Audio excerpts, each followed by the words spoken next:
Nous poursuivons aujourd'hui la série de prédications sur l'évangile de Marc, que nous avions vu déjà au premier semestre et puis un petit peu en septembre aussi. Nous sommes toujours dans cette première partie de l'évangile qui présente plusieurs facettes de l'autorité de Jésus.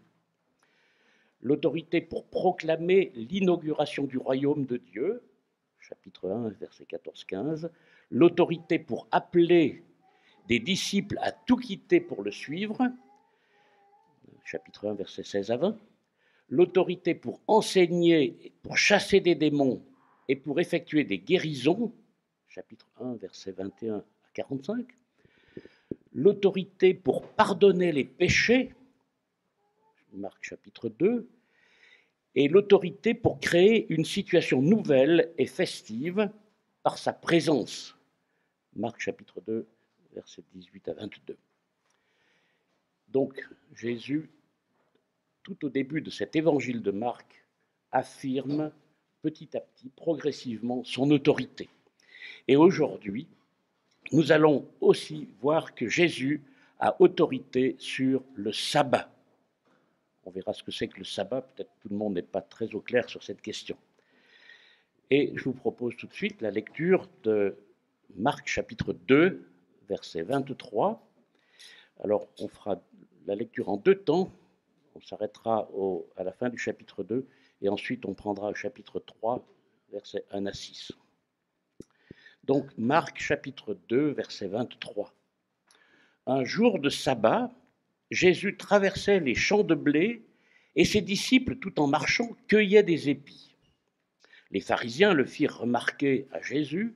« Regarde, pourquoi tes disciples font-ils cela le jour du sabbat, ce qui est interdit ce jour-là » Il leur répondit, « N'avez-vous jamais lu ce qu'a fait David lorsque lui et ses compagnons ont eu faim et qu'ils n'avaient rien à manger ? Il est entré dans le sanctuaire de Dieu. » Ce récit, pour ceux qui voudraient le trouver, se trouve dans le premier livre de Samuel. Il a mangé des pains exposés devant Dieu que seuls les prêtres ont le droit de manger. Et il en a donné aussi à ses hommes. Et il ajouta, « Le sabbat a été fait pour l'homme et non pas l'homme pour le sabbat. C'est pourquoi le Fils de l'homme est aussi maître du sabbat. » Nous poursuivrons tout à l'heure, donc, comme je l'ai dit, avec la lecture du chapitre 3, versets 1 à 6, où il est également question du sabbat.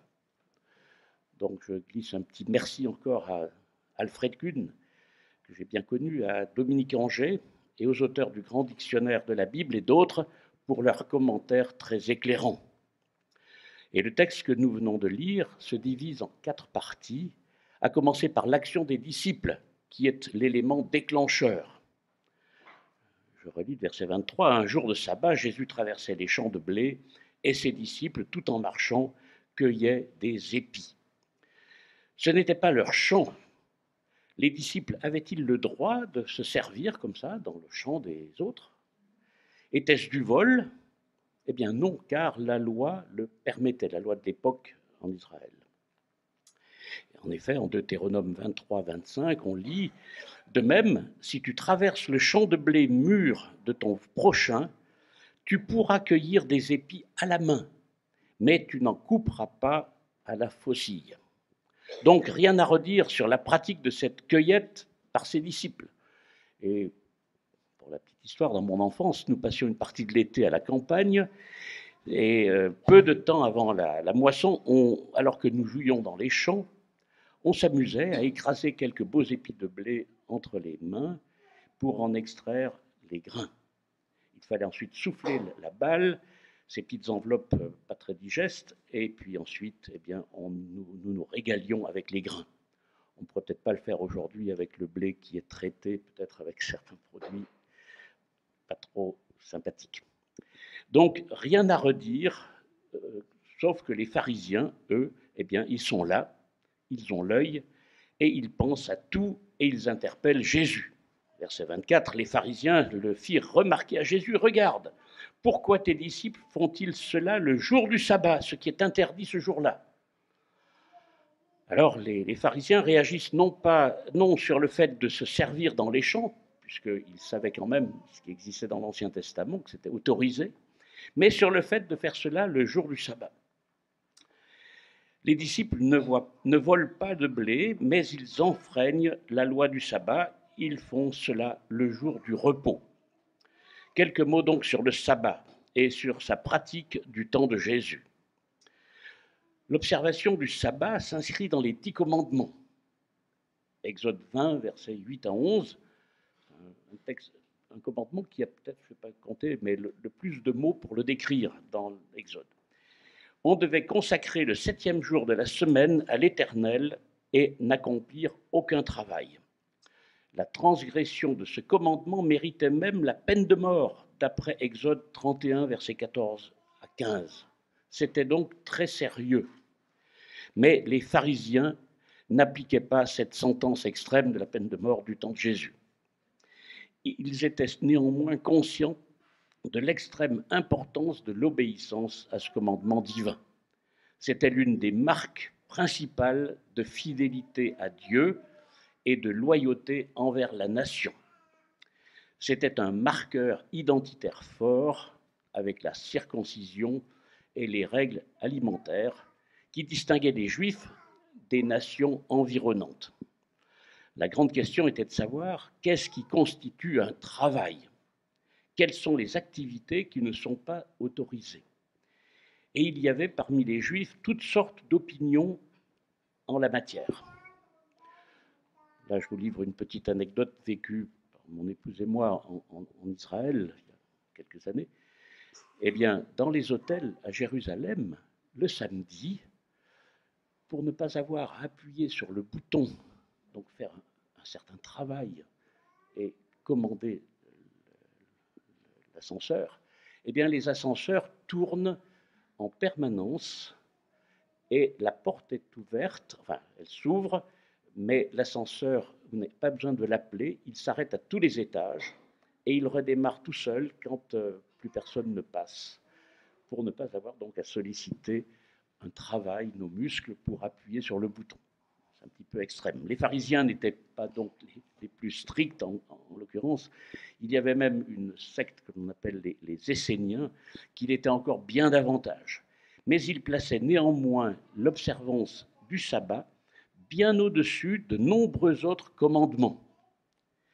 Et la tradition proche des pratiques des pharisiens avait identifié 39 types de pratiques qui étaient proscrites. Alors je ne vais pas vous les citer, mais c'est pour mentionner le fait que c'était vraiment quelque chose de très, très sérieux pour les Juifs, les pharisiens en particulier.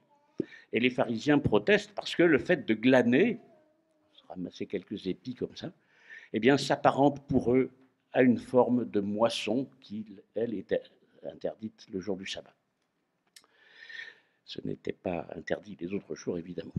Ce qui est intéressant, c'est de constater que Jésus ne va pas les contredire sur ce point. Il ne va pas déclarer que la conduite des disciples est légale du point de vue de la loi, mais il va plutôt suggérer que leur conduite illégale est justifiée dans les circonstances du moment.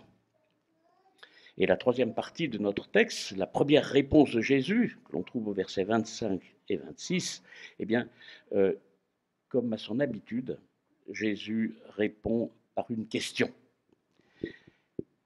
Verset 25, il répondit, « N'avez-vous jamais lu ce qu'a fait David lorsque lui et ses compagnons ont eu faim et qu'ils n'avaient rien à manger ? Il est entré dans le sanctuaire de Dieu, il a mangé les pains exposés devant Dieu, que seuls les prêtres ont le droit de manger, et il en a donné à ses hommes, à ses soldats. » On se trouve avec David dans une situation parallèle à celle de Jésus avec ses disciples.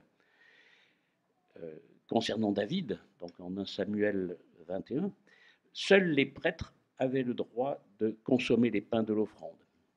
Concernant Jésus et ses disciples, la moisson était interdite le jour du sabbat et certains, comme les pharisiens, assimilaient la cueillette d'épis à la moisson. Les deux situations sont donc, dans une certaine mesure, parallèles. Et l'argument de Jésus ici est de dire que si David et ses compagnons n'ont pas été condamnés alors qu'ils ont enfreint la loi en vigueur, pourquoi mes disciples et moi, Jésus, le serions-nous? Le lien entre les deux situations est plus fort et plus glorieux qu'il n'y paraît. Ce n'est pas comme si Jésus disait qu'on peut parfois suspendre certaines règles de l'Ancien Testament. Quand on a faim, quand c'est urgent, quand il y va de la vie, de la survie physique ou de la santé de quelqu'un, et que l'on peut, dans ce cas, donner la priorité aux besoins légitimes.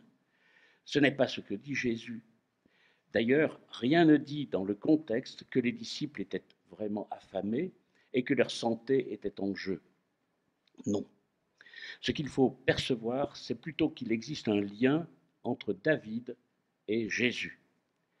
Jésus est en quelque sorte un nouveau David, et comme le premier David, il était en mission avec ses compagnons, et comme le premier David était en mission avec ses compagnons, Jésus est aussi en mission avec ses disciples. Mais le parallèle que vous commencez à voir va encore plus loin. David avait déjà reçu, au moment de cet épisode des pains avec les sacrificateurs, David avait déjà reçu l'onction royale de la part de Samuel, en 1 Samuel 16. Pourtant, son règne n'était pas encore établi. David était poursuivi par le roi Saül qui voulait le mettre à mort.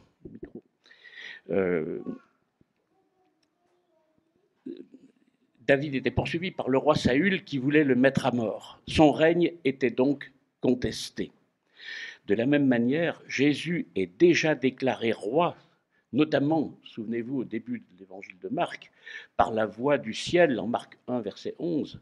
Celui-ci, quand la voix dit « Celui-ci est mon fils bien-aimé », c'est une manière de déclarer Jésus comme le roi, comme le Messie. Donc depuis Marc 1, 15, comme nous l'avions vu, Jésus proclame l'irruption du royaume de Dieu. Pourtant, l'inauguration du royaume de Dieu n'est pas largement reconnue par le peuple juif. Le règne de Dieu et le règne de Christ est contesté. Le parallèle est donc très intéressant et très profond. De plus, dans son évangile, Marc va revenir à plusieurs reprises sur la relation entre Jésus et David. Par exemple, en Marc 11, verset 10, quand Jésus rentre à Jérusalem sur un ânon, souvenez-vous, une semaine avant la Passion, le royaume inauguré par Jésus est appelé le règne de David. Et en Marc chapitre 10, verset 47, Jésus est appelé fils de David. Donc il y a un lien vraiment entre Jésus et David. Et n'oublions pas, comme cela a été évoqué au début, que notre texte se trouve dans une section de l'Évangile dans laquelle Marc met en avant l'autorité de Jésus. Ce que l'on apprend aujourd'hui, c'est que David avait l'autorité nécessaire pour que le prêtre lui-même suspende, fasse une parenthèse sur une loi de l'Ancien Testament. Si David avait cette autorité, à plus forte raison, Jésus, le roi par excellence, en mission avec ses disciples, possède l'autorité pour définir ce qui est permis et ce qui est interdit le jour du sabbat. En Marc 12, versets 35 à 37, Jésus indique qu'il est non seulement le fils de David, ou son descendant, mais qu'il est en plus le Seigneur de David, au-dessus de David. La suite de notre texte va dans ce sens, aussi en soulignant l'autorité inégalée de Jésus. C'est la seconde réponse de Jésus, composée de deux déclarations, versets 27 et 28. Et il ajouta, « Le sabbat a été fait pour l'homme et non pas l'homme pour le sabbat. » Et verset 28, c'est pourquoi le Fils de l'homme est aussi le maître du sabbat. Le verset 27, donc le sabbat a été fait pour l'homme et non pas l'homme pour le sabbat, eh bien, ça va dans le sens de ce que pensaient beaucoup de juifs de l'époque. Cette première déclaration est souvent interprétée à tort dans une pensée purement humaniste. Jésus affirmerait simplement que les personnes sont plus importantes que les règles sont au service des personnes et qu'on doit par conséquent les adapter en fonction des réalités que vivent les personnes. Mais ce n'est pas vraiment ce que Jésus affirme. Et pour bien comprendre ce verset 27, on doit garder deux éléments à l'esprit. Le verset 27 prépare le terrain pour le verset suivant, le verset 28, que je vous ai lu, je relirai. Et le verset 27 va dans le sens de ce que beaucoup de Juifs pensaient à l'époque. Jésus ne dit donc rien d'étonnant avec ce verset 27, mais ce qui va surprendre ses auditeurs, c'est le verset 28. C'est pourquoi le Fils de l'homme est aussi maître du sabbat. Dans l'Ancien Testament, on voit que le sabbat a été fait pour le bien de l'homme, pour se reposer après une semaine de dur labeur. Et dans le livre du Deutéronome, on peut lire que c'était aussi imposé afin que ton serviteur et ta servante se reposent aussi comme toi. Et puis il y a même le repos des animaux qui est mentionné. Donc toute la création autour de l'homme devait se reposer le jour du sabbat. Donc c'était quelque chose de positif. Il y a même d'autres versets qui parlent de bonheur, etc., liés au sabbat. Et donc le sabbat dans l'Ancien Testament est apprécié comme un don de Dieu fait avec amour. Et je dirais que d'une certaine manière, le dimanche que nous vivons normalement, le jour du repos pour nous les chrétiens, c'est le dimanche, va aussi dans ce sens on se réunit pour louer Dieu, c'est une journée positive où on se repose. Voilà. Donc, le verset 27 ne pose pas de problème pour les Juifs, mais le verset 28, eh bien, c'est autre chose. C'est pourquoi le Fils de l'homme est aussi le maître du sabbat. Et Jésus emploie une expression que nous avons déjà vue, Fils de l'homme, pour se désigner lui-même. Souvenez-vous, quand on l'avait déjà fait au chapitre 2 de l'évangile de Marc, lorsque Jésus dit « Et vous saurez que le Fils de l'homme a sur la terre le pouvoir de pardonner les péchés. » Jésus arrivait en déclarant pouvoir pardonner les péchés, mais il le faisait en se déclarant Fils de l'homme, et non pas simplement une personne comme ça qui passait par là. Donc, cette expression provient, je l'avais dit, je le reprends, des visions du prophète Daniel, au chapitre 7 du livre de Daniel. Je lis le texte. « Je regardais encore dans mes visions nocturnes, dit Daniel, sur les nuées du ciel, je vis venir quelqu'un semblable à un fils d'homme. Il s'avança jusqu'au vieillard, âgé de nombreux jours, et on le fit approcher devant lui. On lui donna la souveraineté et la gloire et la royauté, et tous les peuples, toutes les nations, les hommes de toutes les langues lui apportèrent leurs hommages. Sa souveraineté est éternelle, elle ne passera jamais, et quant à son royaume, il ne sera jamais détruit. » Voilà ce que disait Daniel, bien longtemps avant, au sujet du Fils de l'homme.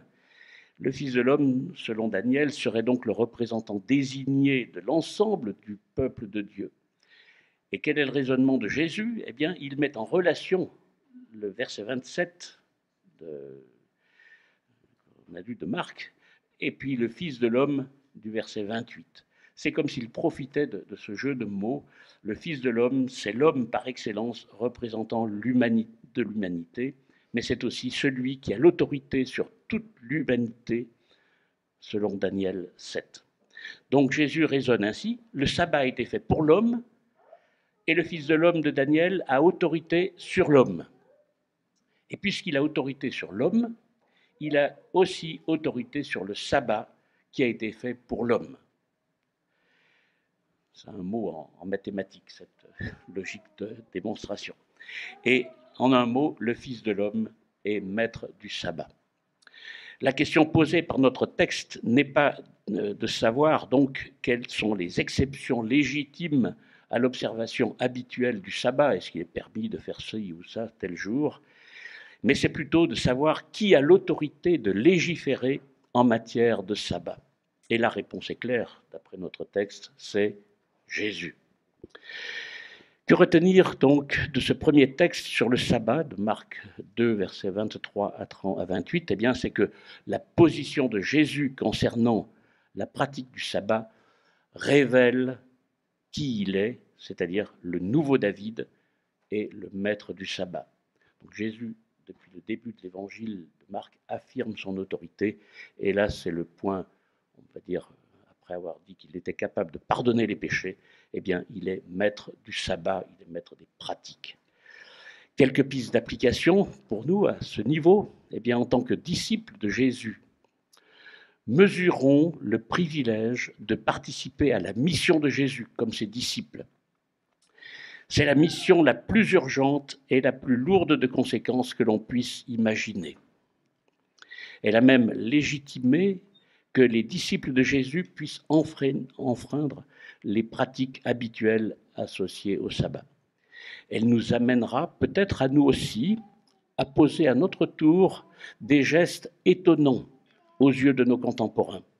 Par exemple, en nous démarquant par des comportements qui ne cadrent pas avec les pratiques courantes du monde.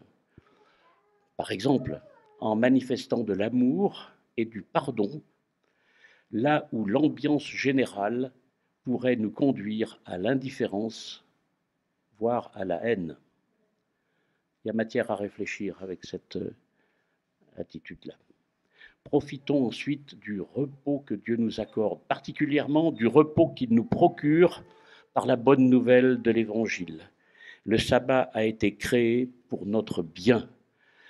Ne travaillons pas sans arrêt, y compris dans l'Église d'ailleurs, et pour la cause du royaume. Arrêtons-nous régulièrement pour souffler et pour nous ressourcer. Profitons des richesses de la parole et faisons le plein à intervalles réguliers. Certains peuvent sourire en pensant à moi par rapport au travail, mais c'est une réalité qu'il convient vraiment de prendre très au sérieux. Élargissons notre conception de l'autorité de Jésus. Dire qu'il est maître du sabbat, c'est déclarer qu'il partage les prérogatives divines, ça veut dire qu'il est pleinement Dieu.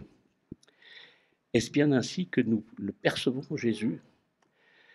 Si c'est le cas, prenons courage, prenons conscience que rien ne lui échappe. Ensuite, ne négligeons pas et ne sous-estimons pas l'étude de l'Ancien Testament.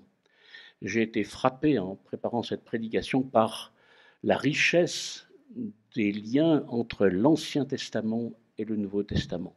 On a lu des textes dans Daniel, dans 1 Samuel, dans Deutéronome et bien d'autres encore, pour soutenir ces affirmations sur le sabbat dans cet évangile de Marc. C'est très important de ne pas négliger l'Ancien Testament, mais je ne fais pas de procès d'intention, vous lisez l'Ancien Testament aussi.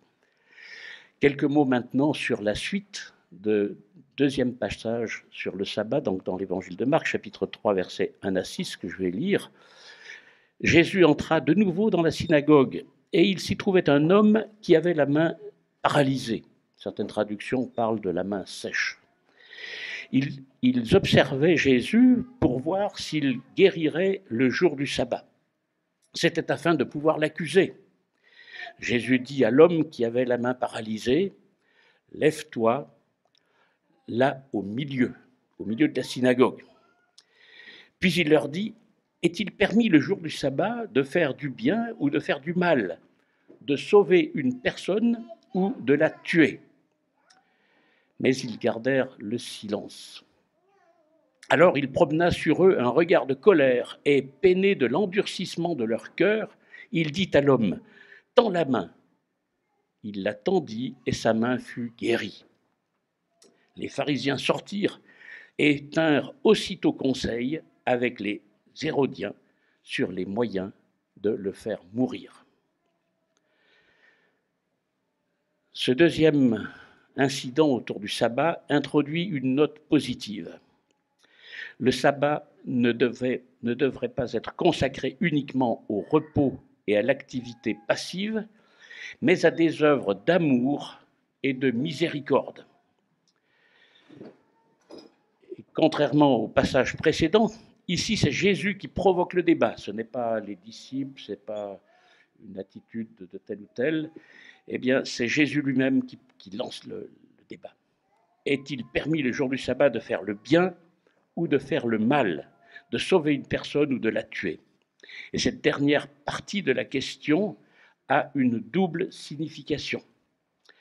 Les rabbins eux-mêmes admettaient que l'on pouvait soulager une personne dont la vie était menacée, même le jour du sabbat. Être en danger était interprété de manière large. Néanmoins, un jour de sabbat, on voit que là, les pharisiens en arrivent à comploter pour faire mourir Jésus. Je ne sais pas si vous mesurez le contraste entre ce que Jésus propose et ce que les pharisiens concoctent dans leur tête. Laquelle des deux actions était le plus en harmonie avec le sabbat? La guérison opérée par Jésus ou bien le complot des pharisiens contre Jésus? Les pharisiens sont acculés, ils gardent le silence, ils ne savent pas quoi répondre. Le malade en question n'était pas en danger de mort, certes. Peut-être qu'il aurait pu attendre un jour de plus. Certains pensent que Jésus, lui, éprouvait un sentiment d'urgence devant la puissance du mal, dont la maladie est certainement l'une des manifestations. Et ce nouveau sabbat, que l'on pourrait qualifier de messianique, avec le Messie qui est là derrière, Jésus est le maître du sabbat, est venu pour apporter du bien et non du mal, tout de suite, et il veut le démontrer au travers de cette guérison immédiatement. La guérison de cet homme provoque la rupture finale entre Jésus et les autorités religieuses. C'est décidé, ils veulent faire mourir Jésus et leur chemin se sépare. Au verset 5, on voit que les pharisiens n'ont rien à répondre à Jésus et Marc parle de l'endurcissement de leur cœur. On pourrait parler d'aveuglement aussi, de leur entendement, de leur intelligence. Et l'opposition des pharisiens est arrivée à un tel niveau et était si implacable que dans le but d'éliminer Jésus, ils se concertent même avec leurs adversaires acharnés qu'étaient les Hérodiens. Les Hérodiens voulaient instituer une royauté avec un descendant d'Hérode le Grand. Les pharisiens, ils n'étaient pas d'accord avec ça, mais malgré tout, ils vont pactiser, on se croirait dans des conflits politiques, pratiquement, avec les alliances contre nature. Mais ce qui compte pour Jésus, c'est la mise en place du royaume de Dieu et du roi Jésus. Donc déjà, on voit que dès ce chapitre 3, au début, l'ombre de la croix apparaît avec ce complot contre Jésus. Quel est le message central de ce deuxième passage? En complément de ce que nous avons vu à l'issue du premier texte, on peut dire que Jésus peut guérir le jour du sabbat parce qu'en tant que maître du sabbat, il est venu procurer le salut et le rétablissement promis. Et ce qu'illustre la guérison de cet homme, c'est que nous, ses enfants, nous le connaîtrons dans la plénitude du royaume et du sabbat éternel, et nous serons tous guéris. Jésus est venu faire du bien, il est venu pour nous sauver. Par amour pour nous, Jésus n'a pas hésité à endurer et même à provoquer sa propre mort. C'est Jésus qui a lancé le dernier débat qui débouche sur le complot. Et quelle est votre perception de Jésus? Le voyez-vous comme votre sauveur qui vous veut du bien et vous laisse-t-il indifférent? C'est important de se positionner sur cette question. En Jésus, nous célébrons le véritable sabbat, nous nous reposons en lui et nous célébrons sa personne. Nous ne sommes pas enfermés dans un sabbat saturé d'interdits. On n'a pas le droit de faire ci, on n'a pas le droit de faire ça, mais dans un sabbat riche en bénédictions et en réjouissance.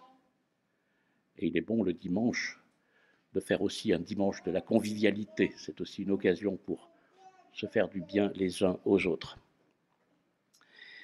Comme Jésus, ne soyons pas insensibles quand des personnes s'endurcissent face à Jésus.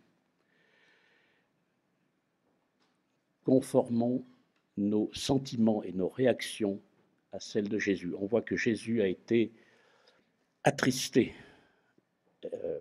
face à l'endurcissement des pharisiens. Nous aussi, nous pouvons être attristés par l'endurcissement de peut-être certains membres de notre famille ou certains voisins ou certains amis qui résistent à l'Évangile. Enfin, contemplons le plus grand roi de l'histoire. Le roi David, à l'époque, fut très glorieux, hein, même s'il n'a pas fait que de bonnes choses, mais il a quand même été vraiment très en pointe aux yeux de Dieu. Eh bien, le roi Jésus, il l'est encore bien davantage. Donc, fléchissons le genou devant lui et célébrons sa royauté absolue et inégalée. Ne permettons jamais qu'il soit rabaissé, voire mis au second plan comme une valeur périmée. Je vous invite à la prière.